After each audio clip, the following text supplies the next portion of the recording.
Kapal patroli PSDKP mengejar kapal pencuri ikan yang berusaha kabur. Kapal itu masuk perairan Indonesia secara ilegal.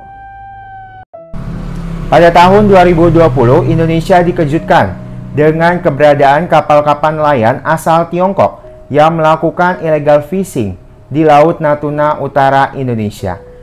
Jelas, kegiatan tersebut termasuk tindakan pelanggaran terhadap batas wilayah negara.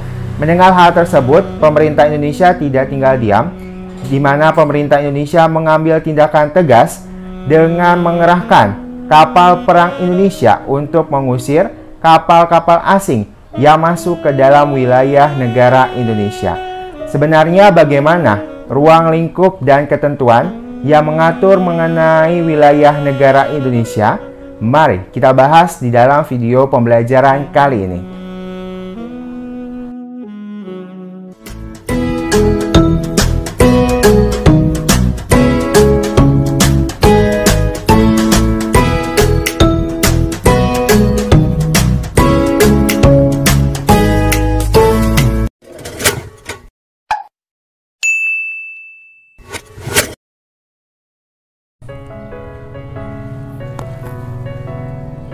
Assalamualaikum warahmatullahi wabarakatuh. Hello guys, how are you? I hope you are doing good. Alhamdulillahirobbilalamin. Senang bisa berjumpa kembali di dalam video pembelajaran PPKN bersama Bapak Restu Sanubari. Kali ini kita akan membahas materi tentang ketentuan Undang-Undang Dasar Negara Republik Indonesia tahun 1945 dalam kehidupan berbangsa dan bernegara, khususnya materi tentang wilayah Negara Kesatuan Republik Indonesia. Sebelum mulai, buat kalian yang belum klik tombol subscribe, silakan diklik tombol subscribe terlebih dahulu. Bagi yang sudah, Bapak ucapkan terima kasih. Bapak juga mengingatkan bahwa terdapat PowerPoint yang mana link downloadnya bisa kalian cek di kolom deskripsi box.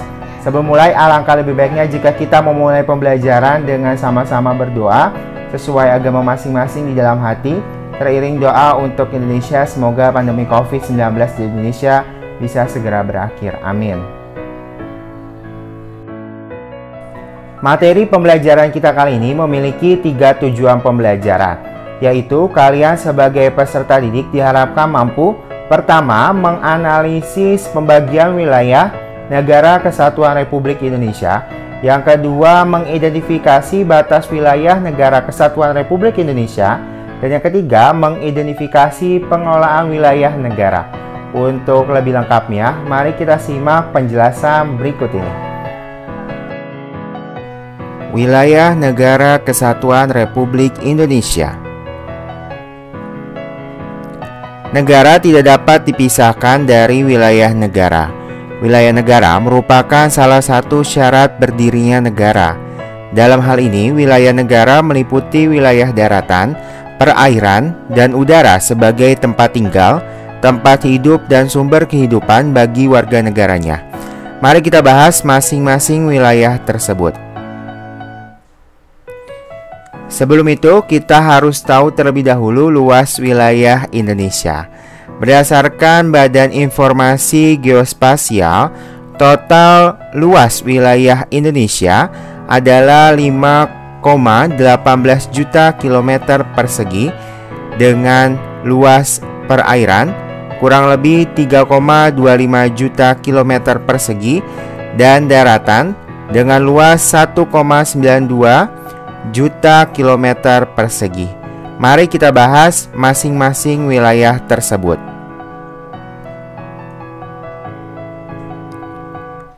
Mulai dari wilayah daratan. Daratan merupakan bagian permukaan bumi yang padat dan luas. Wilayah daratan dijadikan sebagai tempat permukiman warga negara atau penduduk. Daratan juga digunakan sebagai batas geografis dari wilayah tertentu. Daratan Indonesia terdiri atas 5 pulau besar: Sumatera, Kalimantan, Jawa, Sulawesi, dan Papua, serta ribuan pulau kecil lainnya. Berikutnya yaitu wilayah perairan. Tahukah kamu bahwa sebelum 13 Desember 1957 luas perairan Indonesia tidak seperti sekarang, di mana tepat pada 13 Desember 1957 pemerintah Indonesia mengeluarkan deklarasi Juanda yang dicetuskan oleh Perdana Menteri Indonesia pada saat itu, Juanda Kartawijaya. Isinya menyatakan kepada dunia bahwa yang disebut perairan Indonesia termasuk perairan sekitar, di antara dan di dalam Kepulauan Indonesia. Karena deklarasi ini, pulau-pulau Indonesia yang tadinya dipisahkan oleh perairan di sekelilingnya akhirnya jadi satu kesatuan wilayah Nusantara. Perairan tidak lagi menjadi pemisah, tetapi pemersatu bagi bangsa. Karena deklarasi inilah wilayah kita mendapatkan tambahan wilayah sekitar 2 juta kilometer persegi. Penjelasan mengenai wilayah Indonesia juga dijabarkan dalam pasal 25A Undang-Undang Dasar 1945.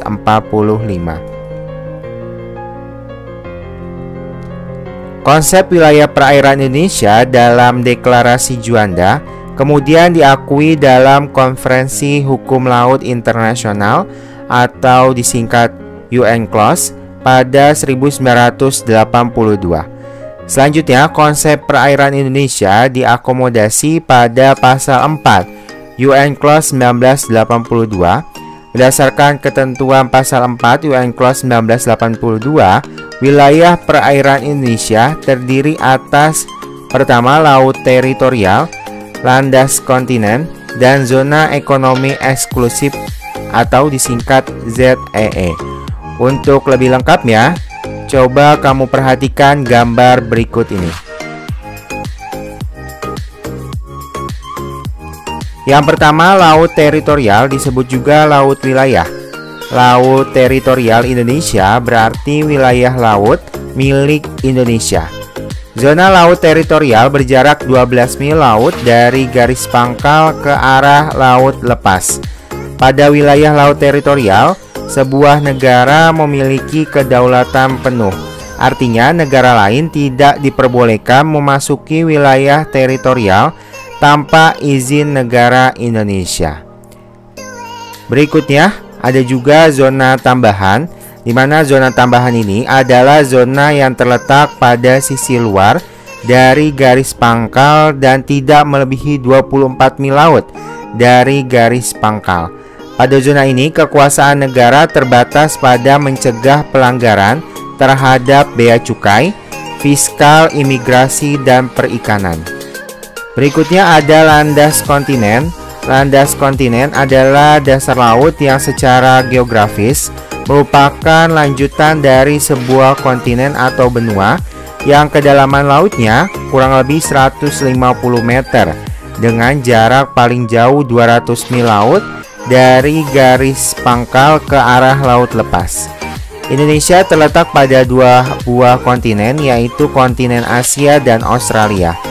Pada wilayah ini, Indonesia mempunyai kewenangan untuk memanfaatkan sumber daya di dalamnya.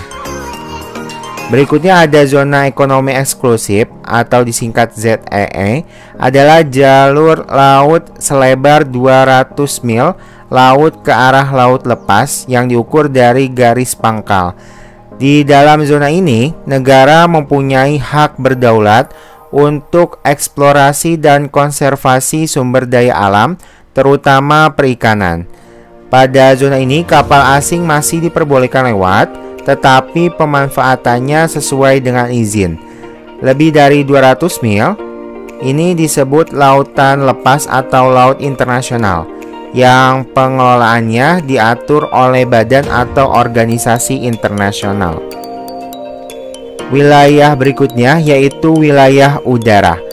Wilayah udara Indonesia adalah ruang udara yang terletak di atas permukaan wilayah daratan dan lautan Republik Indonesia. Berdasarkan Undang-Undang Nomor 43 Tahun 2008 tentang wilayah negara, menjelaskan bahwa batas wilayah Indonesia di udara mengikuti batas kedaulatan negara di darat dan di laut, dan batasnya dengan angkasa luar ditetapkan berdasarkan perkembangan hukum internasional. Selain wilayah daratan, perairan, dan udara, ada satu wilayah lagi yang dimiliki Indonesia, yaitu wilayah ekstrateritorial. Wilayah ekstrateritorial merupakan wilayah negara yang dalam kenyataannya terdapat di wilayah negara lain. Keberadaan wilayah ini diakui oleh hukum internasional, di mana perwujudan dari wilayah ini adalah kantor-kantor perwakilan diplomatik Republik Indonesia di negara lain. Berikutnya, batas wilayah negara kesatuan Republik Indonesia. Berikut adalah batas-batas wilayah negara kesatuan Republik Indonesia, di mana di sebelah barat, Indonesia berbatasan dengan Samudra Hindia dan perairan negara India. Di sebelah utara, Indonesia berbatasan di wilayah darat dengan negara Malaysia, di wilayah laut berbatasan dengan negara Malaysia, Singapura, Thailand, Vietnam, dan Filipina. Di wilayah selatan, tepatnya pada wilayah daratan berbatasan dengan negara Timor Leste. Sedangkan di wilayah laut berbatasan dengan Samudra Hindia dan perairan Australia. Sedangkan untuk wilayah timur, untuk wilayah darat berbatasan dengan negara Papua Nugini dan wilayah laut berbatasan dengan Samudra Pasifik. Berikutnya yaitu pengelolaan wilayah negara. Wilayah Indonesia yang besar ini punya banyak sekali potensi kekayaan alam, baik di laut ataupun di daratan. Bahkan di perut bumi Indonesia menyimpan banyak sekali kekayaan yang melimpah berupa bahan tambang seperti minyak bumi bahkan emas. Siapa yang menguasai semua kekayaan tersebut? Menurut pasal 33 ayat 2 dan 3 Undang-Undang Dasar 1945 menjelaskan bahwa bumi, air, dan kekayaan alam lainnya dikuasai oleh negara dan dipergunakan untuk sebesar-besarnya kemakmuran rakyat. Jadi negara punya wewenang untuk mengatur, mengurus, mengelola, serta mengawasi pemanfaatan potensi kekayaan alam untuk meningkatkan kemakmuran dan kesejahteraan masyarakat Indonesia. Itu tadi materi pembelajaran kita kali ini. Terima kasih buat kalian yang telah menonton video kali ini. Buat kalian yang suka video kali ini boleh kasih like-nya. Buat yang gak suka boleh juga dikasih dislike-nya. Jangan lupa share video kali ini. Semoga video kali ini bisa menebar banyak manfaat. Terima kasih atas perhatiannya. Bapak mohon maaf jika ada kekurangan di dalam video pembelajaran kali ini. Sekian dari Bapak. Wassalamualaikum warahmatullahi wabarakatuh. Tetap belajar dari rumah. Bye.